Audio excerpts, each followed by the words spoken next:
Hello guys, welcome to my channel let's crack judiciary. So guys, आज की video में हम सिविल प्रोसीजर कोड में ऑर्डर 6 उठाएंगे। और इससे पहले मैंने आपको पार्टीज़ के बारे में बताया और फ्रेमिंग ऑफ सूट के बारे में बताया। और ये ऑर्डर डील करता है प्लीडिंग से, ठीक है। यानी कि सूट फ्रेम हो गया, अब आप क्या प्लीड करते हैं उसमें, ठीक है। यानी कि प्लीड अगर प्लेंटिफ कर रहा है तो प्लेंट होगी, डिफेंडेंट करता है तो रिटर्न स्टेटमेंट होगी। तो रूल 1 कहता है प्लीडिंग के बारे में। प्लीडिंग क्या होंगी? प्लेंट या रिटर्न स्टेटमेंट। यानी कि प्लेंटिफ और डिफेंडेंट दोनों की ही जो प्लीडिंग्स होंगी वो प्लीडिंग के अंदर आएंगी, ठीक है। रूल 2 बात करता है pleading to state material facts and not evidence. यानी कि प्लीडिंग में जो होगी स्टेटमेंट्स होंगी, प्रलिम का मार्क करना, एविडेंस उसमें नहीं होते हैं प्लीडिंग में, ओके। यानी कि फर्स्ट सब रूल देखो क्या कहता है, स्टेटमेंट जो होगी वो कंसाइज फॉर्म में होगी जिसमें पार्टी प्लीड करेंगी किसी क्लेम के लिए प्लेंट में और डिफेंस के लिए रिटर्न स्टेटमेंट में, but not the evidence. Evidence को मार्क करना, एविडेंस वहाँ पे नहीं होंगे। सेकंड सब रूल कहता है प्लीडिंग जो होंगी उसमें पैराग्राफ होंगे और वो नंबर्ड होंगे। आपने अगर कभी कोई सूट ऐसा देखा हो या फिर आपके पास अगर कोई कॉपी हो किसी केस वगैरह की, आप सूट में देखिएगा 1 2 3 इस तरह से पैरा होते हैं, ठीक है। तो ये वही बात करता है कि सेकंड में कि पैराग्राफ जो होंगे वो नंबर्ड होंगे। यानी कि 1 2 3 4 इस तरह से जो हैं पैरा बनाए होंगे प्लीडिंग में। थर्ड बात करता है कि डेट, सम एंड नंबर्स होंगे फिगर्स और वर्ड्स दोनों में, ठीक है। यानी कि डेट होगी, फिगर में भी होगी, वर्ड में भी होगी, सम्स एंड नंबर्स जो भी होंगे वो दोनों में होंगे in pleading, in figures as well as in words. तो इस तरह का क्वेश्चन आ जाता है फिगर्स में या वर्ड्स में, तो क्या होगा? एंड दोनों होंगे, ठीक है। रूल 3 कहता है कि प्लीडिंग का जो फॉर्म होगा वो अपेंडिक्स ए में होगा, ठीक है। Forms in appendix A when applicable and where they are not applicable forms of the like character shall be used for all pleading. Simple एक बात याद रखना, बस अपेंडिक्स ए के अनुसार फॉर्म होगा प्लीडिंग का, ओके। जो फॉर्म होगा यानी कि उसको किस तरह से प्लीड करना है, उसका जो तरीका है वो कैसे होगा, अपेंडिक्स ए के अनुसार। उसके बाद बात करते हैं रूल 4 की, particulars to be given where necessary. यानी कि कुछ पर्टिकुलर्स आपको मेंशन करने होंगे प्लीडिंग में, जैसे कि misrepresentation, fraud, breach of trust, wilful default और अनड्यू इन्फ्लुएंस, ठीक है। ये 5 चीज़ें हैं, इनको याद रखना होगा आपको। या तो इनके पहले वर्ड्स उठा लीजिए, इस तरह से इनको याद कर सकते हैं आप, क्योंकि प्रीलिम्स में इस तरह के हरियाणा में तो खास कर आ जाते हैं, ठीक है। तो हमें याद नहीं आते हैं, तो मेरे हिसाब से 5-6 बार अगर पेपर तक रिवाइज कर लेते हैं इनको तो आपको अच्छी तरह से याद हो जाएंगे, ठीक है। आप एलिमिनेशन मेथड से प्रीलिम्स आराम से निकाल पाएंगे। तो पर्टिकुलर्स ये मेंशन करने पड़ेंगे। और ये कहता है with dates and item safeness, यानी कि जिस जिस डेट पे, यानी कि मान लो मिस रिप्रेजेंटेशन हुआ था सूट में, किस डेट को फ्रॉड हुआ या कोई आइटम नेसेसरी है किस कॉन्टेक्स्ट में हुआ, ये सब चीज़ें आपको मेंशन करनी होंगी। रूल 5 वैसे तो रिपील किया गया है 1999 में सीपीसी की अमेंडमेंट में, बट क्या है पीटी का क्वेश्चन देखा था मैंने ये कि फर्दर एंड बेटर स्टेटमेंट और पर्टिकुलर्स कहाँ पे है, तो रिपील चीज़ भी इसमें आई हुई थी, इसलिए मैंने यहाँ पे लिख दिया, अदरवाइज मैं इसको नहीं लिखती। तो पीटी का क्वेश्चन आया था, आई थिंक हरियाणा में था ये या मे बी डीजीएस में था, कहीं पे तो था ये क्वेश्चन, इसलिए मैंने इसको एक बार लिख दिया। तो आप बस थोड़ा सा ये याद रख लेना, फर्दर एंड बेटर स्टेटमेंट और पर्टिकुलर्स कहाँ है, रूल 5 में, ओके। रिपील किया गया तो इसे समझाने की कोई ज़रूरत नहीं है। रूल 6 बात करता है कंडीशन प्रीसिडेंट, यानी कि कंडीशन है, मान लो कोई, कौन सी कंडीशन, तो कंडीशन होगी परफॉर्मेंस या फिर ऑकरेंस को लेकर, ठीक है।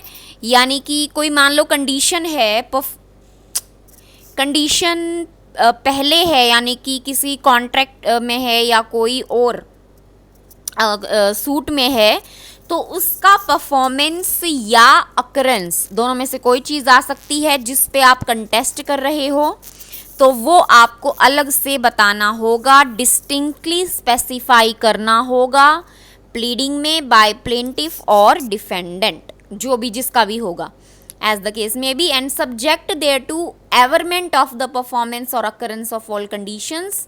जो भी परफॉर्मेंस और ऑकरेंस से रिलेटेड कंडीशन है वो आपको मेंशन करनी होगी।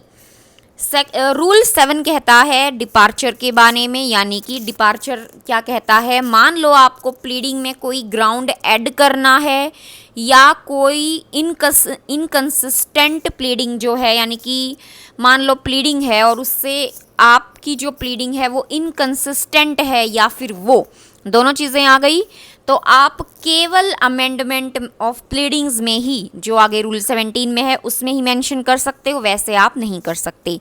ठीक है, केस है, अगर आपके पास यूनिवर्सल का बेयर एक्ट है तो उसमें ये केस लिखा हुआ है, अदरवाइज मैंने भी यहाँ पे ले लिया है। क्यों लिया है, प्रीलिम के क्वेश्चन में आया हुआ था इसलिए मैंने इसको यहाँ पे ले लिया है, और वैसे भी इतना इम्पॉर्टेंट कोई ये केस नहीं है, बट प्रीलिम में था इसीलिए मैंने मेंशन किया है, क्योंकि ये हाई कोर्ट का, उड़ीसा हाई कोर्ट का जजमेंट है, सुप्रीम कोर्ट का नहीं है। तो अगर वैसे अगर मेंशन करते हैं तो तकरीबन सुप्रीम कोर्ट की जजमेंट ही हम मेंशन करते हैं, लेकिन क्या होता है कई बार कोई जजमेंट होती है हाई कोर्ट वाली, वो भी कई बार मेंशन करनी हो जाती है, तो इसीलिए। तो चलिए इसको एक बार देख लेते हैं। Gannon Dunkerley and company limited versus SAIL यानी steel authority of India, 1993 Orissa high court का है ये। यानी कि ये कह रहा है subsequent inconsistent pleading and varying additional pleas with original pleas can't be permitted to be introduce in view of order 6 rule 17। ये अमेंडमेंट के बारे में बात करता है, यानी कि आप अलग प्ली जो है इनकंसिस्टेंट या एडिशन में लाते हैं वो ऑर्डर 6 रूल 17 के तहत ही आएगी। ओके, उसके बाद है डिनायल ऑफ कॉन्ट्रैक्ट, ये आता है रूल 8 में। मेन इसका क्रक्स जानिए रूल 8 का। ये कह रहा है कि आपको केवल ये डिनाई नहीं करना है कि अपोजिट पार्टी ने ये कॉन्ट्रैक्ट जो है ये जस्ट फॉलो नहीं किया, या हमारा जो ये कॉन्ट्रैक्ट हुआ था इसने पूरा नहीं किया। ठीक है, वेयर कॉन्ट्रैक्ट इज एलिजिड, किसी प्लीडिंग में कॉन्ट्रैक्ट का जिक्र अगर हुआ है तो bare denial of the same by the opposite party, तो उसे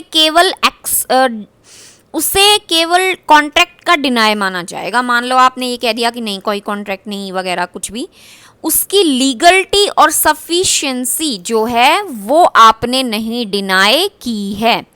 ठीक है, इसका मतलब डिनाइल का मतलब एक तरह से बता रहा है कि कॉन्ट्रैक्ट का डिनाई करते हो तो आप उसका फैक्ट डिनाई करते हो कि ऐसा कॉन्ट्रैक्ट नहीं हुआ था, आप लीगलिटी और सफिशिएंसी को डिनाई नहीं कर रहे हो। ठीक है, इसके लिए यानी कि आपको प्लीड करना पड़ेगा इस चीज़ पे। अगर आप डिनाइल कॉन्ट्रैक्ट कर रहे हो तो कोर्ट ये समझेगी ना कि ये, इसमें केवल ये बात है। एक बार इसको आप रीड कर लेना, यही मतलब निकल के आ जाएगा। रूल 9 कहता है a fact of document to be stated, यानी कि जहाँ पे डॉक्यूमेंट का मटेरियल, अगर कंटेंट जो है डॉक्यूमेंट का वो मटेरियल है, तभी आपको प्लीडिंग में वो मतलब कि बताना पड़ेगा, बिना उसका कोई पार्ट बताए, without setting out the whole और एनी पार्ट, जब तक कि जो उस डॉक्यूमेंट्स के वर्ड्स हैं वो मटेरियल ना हो।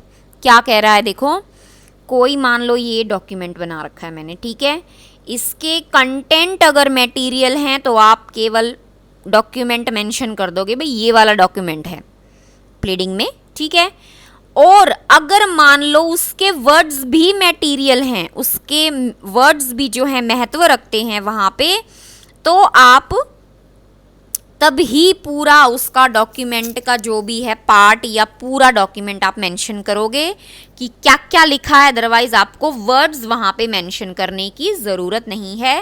कंटेंट अगर मटेरियल हैं तो इतना सफिशिएंट रहेगा कि आप डॉक्यूमेंट का नाम जो है वहाँ पे बता दें। सिंपल है, ठीक है।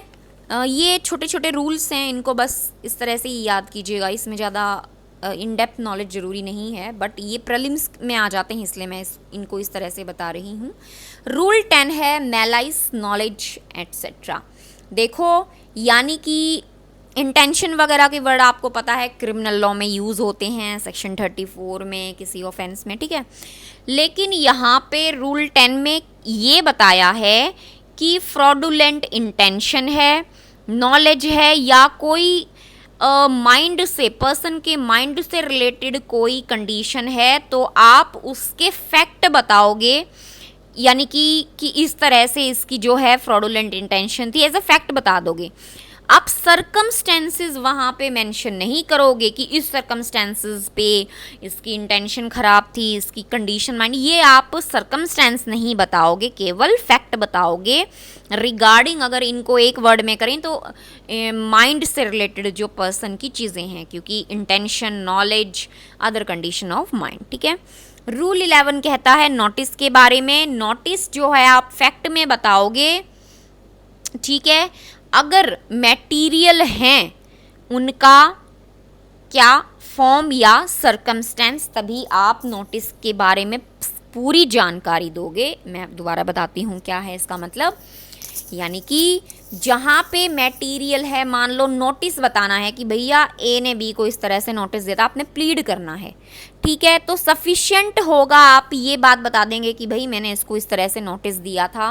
मान लो कोई सूट है उसमें कि ये काम करना है, या स्पेसिफिक रिलीफ के लिए, या जो भी है सूट में प्रॉपर्टी के लिए, तो आप उसके अंदर जो है फॉर्म, यानी कि उस नोटिस का पूरा ब्यौरा जो है वो, और उसके सर्कमस्टेंसेस, यानी कि किस सर्कमस्टेंसेस वह नोटिस भेजा गया था, वो आप नहीं बताओगे तब तक जब तक कि वे मटेरियल, यानी कि उस केस से रिलेटेड या ज़रूरी ना हो, ठीक है। रूल 12 कहता है इम्प्लाइड कॉन्ट्रैक्ट और रिलेशन। यानी कि मान लो कोई कॉन्ट्रैक्ट है, वेर एवर एनी कॉन्ट्रैक्ट और any relation between any person, वो निकल के आता है किससे, सीरीज ऑफ लेटर्स से, कन्वर्सेशन से, नंबर ऑफ सर्कमस्टेंसेस से। तो आप वहाँ पे फैक्ट देंगे, ना कि डिटेल बताएंगे। किसकी डिटेल? इन लेटर्स की, कन्वर्सेशन की, ठीक है। दोबारा समझिए, कोई कॉन्ट्रैक्ट है किसी पर्सन्स के बीच में और निकल के आता है, यानी कि इम्प्लाइड कॉन्ट्रैक्ट है और निकल के आ रहा है, यानी कि किसी चीज़ से निकल के आएगा, क्योंकि एक्सप्रेस होता तो डायरेक्ट होता, इम्प्लाइड है और वो आता है लेटर, कन्वर्सेशन या किसी सर्कमस्टेंसेस से, तो आप केवल फैक्ट बताएंगे, डिटेल नहीं बताएंगे, ओके। अगर ये था कि उस कॉन्ट्रैक्ट का कोई ऑल्टरनेटिव था, तो वो भी आपको बताना पड़ेगा, ठीक है। सिंपल इसमें ये चीज़ है। रूल 13 है प्रिजम्पशन ऑफ लॉ। यानी कि जो चीज़ें ऑलरेडी लॉ प्रिज्यूम करता है आपके फेवर में, तो आप क्यों कोर्ट का टाइम खराब करें उन्हें बार बार बताकर। तो उन फैक्ट्स को बताने की कोई भी ज़रूरत नहीं है, ये कहता है रूल 13 प्रिजम्पशंस ऑफ लॉ। या फिर बर्डन ऑफ प्रूफ वहाँ पे होगा जो बंदा, जो पार्टी जो है वो डिनाई करती है, बर्डन ऑफ प्रूफ वहाँ चला जाएगा। ये दो चीज़ें बताई हैं रूल 13 में। इनको ऐसे शॉर्ट में आप लिख सकते हैं, अदरवाइज़ आप पढ़ेंगे तो आपको क्लियर हो जाएगा। रूल 14 है। अब थोड़ा सा 14 के बाद जो है इम्पॉर्टेंट सा क्राइटेरिया आता है। मेंस का क्वेश्चन देखिए प्लीडिंग में ज़रूर आ जाता है रूल 16-17 पे, तो थोड़ा उनको भी हम करेंगे। प्लीडिंग जो है साइन होनी चाहिए पार्टी और प्लीडर से, ठीक है। यानी कि मान लो पार्टी किसी रीज़न से नहीं आती है या कोई रीज़न दे देती है, तो फिर कोई अथराइज्ड पर्सन जो है उनके बिहाफ पे साइन कर देगा। और रूल 14A कहता है address for service of notice very important for prelims as well as for mains in short questions specially, ठीक है। बड़ों में नहीं, छोटों में ही आ सकता है ये। तो पहला देखो, इसमें 8 सब रूल हैं। क्या क्या कह रहा है देखो। पहले सब रूल में कह रहा है कि प्लीडिंग में क्या होगा, एड्रेस होगा किसका, पार्टी का। सेकंड में कहता है कि एड्रेस जो है अगर टाइम टू टाइम चेंज हो रहा है तो आप कोर्ट में जाके एक पिटीशन डालेंगे जिसमें आप अपना नया एड्रेस बताएंगे। थर्ड सब रूल में कहता है कि जो एड्रेस जो है स्टेटमेंट में आप स्टेटमेंट में आप डाल रहे हो एड्रेस, उसको रजिस्टर्ड एड्रेस कहेंगे लीगल लैंग्वेज में, ठीक है, यानी कि वो रजिस्टर्ड एड्रेस होगा वहाँ पार्टी का, और जब तक चेंज नहीं होता वो माना जाएगा, और वो 2 साल तक वही रजिस्टर्ड एड्रेस रहेगा मतलब अनलेस, जब तक आप उसे चेंज नहीं करवाते हैं, यानी कि 2 साल तक वो माना जाएगा वही एड्रेस था। 2 साल कब से? जब डिटरमाइन हो गया आपका कोज या फिर आपका मैटर, उससे 2 साल के अंदर 2 साल तक रजिस्टर्ड एड्रेस वही मानेंगे जो आपने स्टेटमेंट में फर्निश किया है। फोर्थ सब रूल कहता है कि जो सर्विस है इसमें प्रोसेस की मे बी अफेक्ट, यानी कि अब एड्रेस लेने का कोई पर्पस होगा तो जो भी प्रोसेसेस होंगी कोर्ट की वो उसी एड्रेस पे जाएंगी जो पार्टी ने लिखवाया है, ठीक है। अब जो सब रूल 5 है वो इम्पॉर्टेंट है। मान लो एड्रेस जो है इनकम्प्लीट, फॉल्स, फिक्टिशियस मिलता है कोर्ट को, तो कोर्ट 2 चीज़ें करेगी, क्योंकि 2 पार्टी हैं। अगर प्लेंटिफ का गलत मिलता है तो स्टे लगा देगी सूट पे, और अगर डिफेंडेंट का मिलता है तो क्या करेगी? स्ट्रक आउट कर देगी उसका जो डिफेंस है और उसको उसी पोजीशन में डाल देगी जैसे कि उसने डिफेंस नहीं दिया। 6th सब रूल कहता है, मान लो, इसी से रिलेटेड है कि मान लो प्लेंटिफ का स्टे हो गया था और डिफेंडेंट का स्ट्रक आउट हो गया था, तो पार्टी क्या करेंगी? सेट असाइड की एप्लीकेशन वहाँ पे डाल देंगी। 7th भी इसी से रिलेटेड है कि अगर कोर्ट सेटिस्फाई हो जाता है कि चलो भाई पार्टी कोई जो पार्टी नहीं कर पाई, यहाँ पे एड्रेस नहीं दे पाई, उसका कुछ सफिशिएंट कोज है या बाद में चेंज हो गया था, जो भी सफिशिएंट कोज कीवर्ड है, तो वहाँ पे क्या करेगी? कोर्ट सेट असाइड कर देगी ऑर्डर को, दोनों को, यानी कि स्टे वाला भी और स्ट्रक आउट वाला, जो भी जैसे भी होगा। एज द केस में भी प्लेंटिफ है तो उसका जो स्टे ऑर्डर है, और स्ट्रक आउट वाला डिफेंडेंट के केस में। उसके बाद सब रूल 8 कहता है कि कोर्ट जो है सम्मन की सर्विस किसी और जगह पे भी कर सकता है फॉर एनी रीज़न, ठीक है, कोई और रीज़न की वजह से, जरूरी नहीं है कि जो रजिस्टर्ड एड्रेस हो वहीं पे करे, किसी और रीज़न की वजह से वो कहीं और भी करवा सकती है। Nothing in this rule shall prevent the court. Rule 15 simple है, इसमें कुछ एज सच नहीं है। वेरिफिकेशन ऑफ प्लीडिंग है, इसमें कह रहा है सब रूल 1 कि जो प्लीडिंग है वो कौन कौन वेरीफाई करेगा, जो फुटनोट पे लिखा होगा वो कौन कौन वेरीफाई करेगा? पार्टी, या फिर कई सारी पार्टी हैं तो उनमें से एक, या फिर कोई और पर्सन जो एक्वेंटेड है with the facts of case. और ये प्रीलिम का क्वेश्चन आया था, 3 तरह के पर्सन पूछे हैं। कौन कौन सा? पार्टी, अगर एक से ज़्यादा पार्टी है तो उनमें से एक, या फिर कोई और पर्सन जो एक्वेंटेड है with the facts of case, ठीक है। हमने पहले बताए थे नंबर्ड पैरा होंगे, तो वेरीफाई करेगा कि उसकी नॉलेज में कौन सा वो ठीक मानता है या वेरीफाई करता है उसकी इंफॉर्मेशन पे। Person verifying shall specify by reference to the numbered paragraph of the pleading, जो हमने पहले किया नंबर्ड का, कि नंबर होंगे पैरा में। What he verifies of his own knowledge and what he verifies upon information received and believed to be true. Third में है कि साइन किया जाएगा, जो पर्सन बना रहा है उस स्टेटमेंट को, वेरीफाई कर रहा है, जो मतलब स्टेटमेंट जो उसने की है वेरीफाई, उसको साइन करेगा, और वहाँ पे डेट और प्लेस भी डालेगा जहाँ पे वो साइन करता है। फोर्थ अगेन पीटी के लिए इंपॉर्टेंट है, प्लीडिंग जो वेरीफाई करता है उसे एफिडेविट भी अपना देना होगा। Rule 16, 17 very important for mains और प्रीलिम्स के लिए भी। तो रूल 16 के आगे आप लिख लीजिएगा कंपल्सरी अमेंडमेंट, ये यूनिवर्सल में एक एमसीक्यू है, उस पे है ये कि कंपल्सरी अमेंडमेंट कहाँ होती हैं? रूल 16 में। तो देखो इसमें रूल 16 में क्यों कहा है कंपल्सरी अमेंडमेंट, यानी कि ये तीनों चीज़ें आएंगी तो कोर्ट अमेंड या स्ट्रक आउट कर सकता है प्लीडिंग को। अब क्या क्या चीज़ें हैं वो हम देखते हैं। 3 तरह की चीज़ें हैं, अननेसेसरी है, स्कैंडलस है, फ्रीवलस है, विक्सेशियस है। क्या? प्लीडिंग तो स्ट्रक आउट कर देगा या अमेंड कर देगा। बी है प्रिजुडाइस या एम्बेरेस या डिले कर रहा है ट्रायल को सूट, तो उसमें भी कर देगा। और सी में है abuse of process of court, ठीक है, यानी कि कोर्ट के प्रोसेस में वो नहीं काम दे रही हैं प्लीडिंग, यानी कि उसका कोई आगे ही नहीं बढ़ रहा है वो केस सूट सॉरी, तो वो वहाँ पे भी जो है क्या होगा, कंपल्सरी अमेंडमेंट हो जाएगी, स्ट्राइकिंग आउट प्लीडिंग्स। रूल 17 कहता है अमेंडमेंट ऑफ प्लीडिंग। कोर्ट जो है इस पे 15 नंबर तक का क्वेश्चन बन सकता है गाइज, तो ये मैं कोशिश करूँगी थोड़ा जल्द से जल्द है इसको मैं पिक करूँ, क्योंकि रूल 17 पे ही मेंस का क्वेश्चन ऑर्डर जो हम कर रहे हैं इसमें बनता है ऑर्डर 6 में, तो ये मैं आपको अलग वीडियो ही बनानी पड़ेगी क्योंकि मुझे 15-20 का आराम से इसमें क्वेश्चन बन जाता है कि अमेंडमेंट जो है प्लीडिंग्स की किन किन ग्राउंड्स पे होती है, ठीक है। आप रेफरेंस के लिए टकवानी भी पढ़ सकते हैं, उसमें भी काफ़ी अच्छा दिया हुआ है, बाकी मैं अपने नोट्स में से ज़रूर करवाऊँगी आपको। तो चलिए रूल 17 आप एक बार वैसे क्रक समझ लीजिए कि कोर्ट जो है किसी भी स्टेज पे किसी पार्टी को अलाउ कर सकता है कि वो अपनी प्लीडिंग्स को अमेंड या ऑल्टर कर सकते हैं, लेकिन वो जो प्लीडिंग करवा रहे हैं अमेंड और ऑल्टर पार्टी वो बहुत ज़रूरी होनी चाहिए to determine real question in controversy between the parties, ठीक है।